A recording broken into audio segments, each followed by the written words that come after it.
Assalamualaikum warahmatullahi wabarakatuh. Bismillahirrahmanirrahim.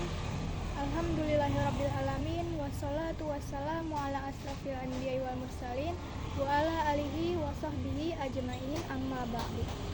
Pertama-tama, marilah kita panjatkan puji dan syukur kehadirat Allah Subhanahu wa Ta'ala karena telah melimpahkan rahmat-Nya serta karunia-Nya. Tak lupa kita sampaikan sholawat kepada Nabi kita, Nabi Muhammad SAW, beserta keluarga dan sahabat-sahabatnya yang mulia.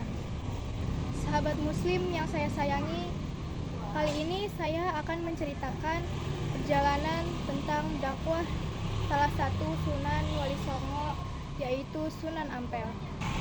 Sunan Ampel merupakan salah satu Wali Songo yang menyebarkan agama Islam, terutama di Pulau Jawa.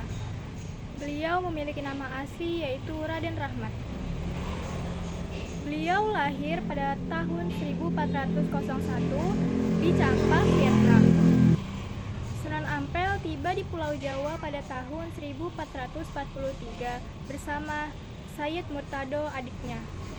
Kemudian Sunan Ampel di Jawa memiliki banyak variasi ceritanya. Namun kali ini saya akan membahas kedatangan Sunan Ampel ke Pulau Jawa pada saat terjadi perang besar antara Campa dan Vietnam. Sunan Ampel adalah salah satu tokoh penyebar agama Islam dengan cara yang paling unik. Yang pertama adalah mengubah kebiasaan masyarakat. Sunan Ampel mengubah masyarakat agar menganut akidah yang murni. Beliau tidak setuju dengan adat dari Pulau Jawa, yaitu kenduri, berjudi, selamatan, dan sesaji. Perubahan kebiasaan masyarakat yang diubah oleh Sunan Ampel termasuk pemasakan beduk yang pada masa itu disukai oleh orang-orang Buddha dan pemasangan kentongan yang disukai orang-orang Hindu. Tujuan pemasangan beduk dan kentongan di masjid dan musola untuk menarik masyarakat Jawa masuk ke dalam masjid atau musola. Yang kedua, ada mendekatkan istilah Islami dengan istilah bahasa Jawa. Untuk terhubung dengan masyarakat setempat, Sunan Ampel mengubah beberapa bahasa menggunakan istilah yang ada di Jawa. Misalnya kata sholat yang diganti dengan kata sembahyang biasanya digunakan masyarakat Jawa untuk melakukan ibadah. Tak hanya itu, musola juga diganti menggunakan kata langgar yang berarti sanggar. Sanggar merupakan tempat pemujaan dan menyimpan sesaji oleh masyarakat Jawa. Dengan pendekatan ini, tentunya masyarakat Jawa akan menarik untuk memasuki agama Islam. Tentunya dengan pendekatan ini, Sunan Ampel akan mudah berdakwah dengan menyebarkan agama Islam di Pulau Jawa. Juga ada melakukan pendekatan kepada masyarakat setempat. Sunan Ampel juga menjangkau tokoh-tokoh yang berpengaruh di Pulau Jawa. Selain menjangkau tokoh berpengaruh di Pulau Jawa, Sunan Ampel juga membangun jaringan kekeluargaan yang luas, terutama dengan menikahkan anaknya dengan tokoh penting di Pulau Jawa. Selanjutnya, Sunan Ampel juga menguasai kebutuhan pokok masyarakat. Sunan Ampel menikah dengan putri Bupati Tuban, Nyai Ageng Manila.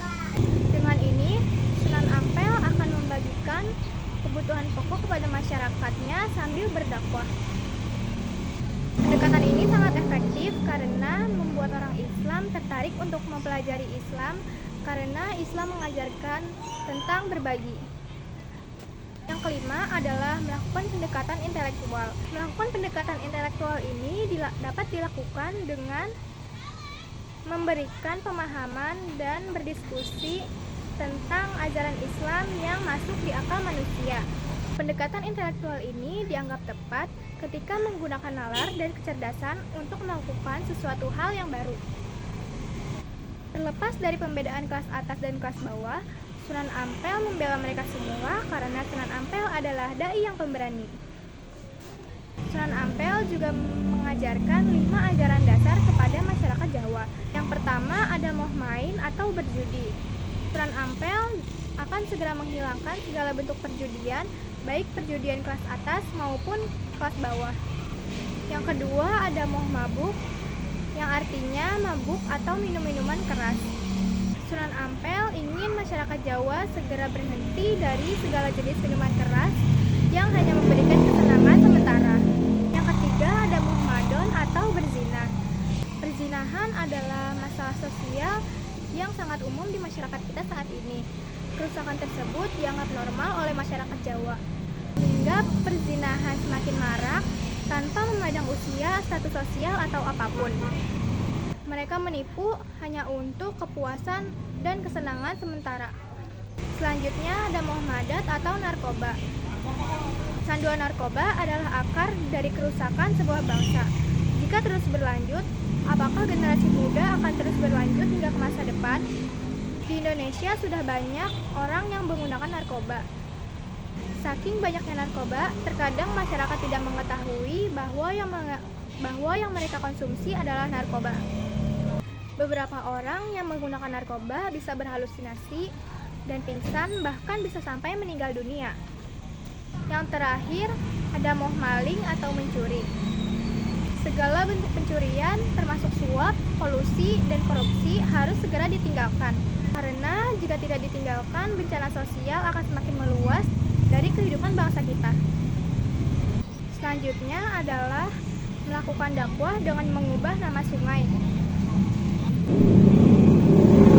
Ini adalah salah satu strategi dakwah yang unik dilakukan Sunan Ampel, yaitu dengan mengganti nama Sungai Brantas. Sungai ini merupakan sungai terbesar dan terpanjang di Jawa Timur. Sungai Brantas berganti nama menjadi Kali Emas dan mengganti nama pelabuhan Jelanggamanik dengan nama Tanjung Perak. Yang terakhir, Sunan Ampel mengembangkan pendidikan pesantren di Pulau Jawa.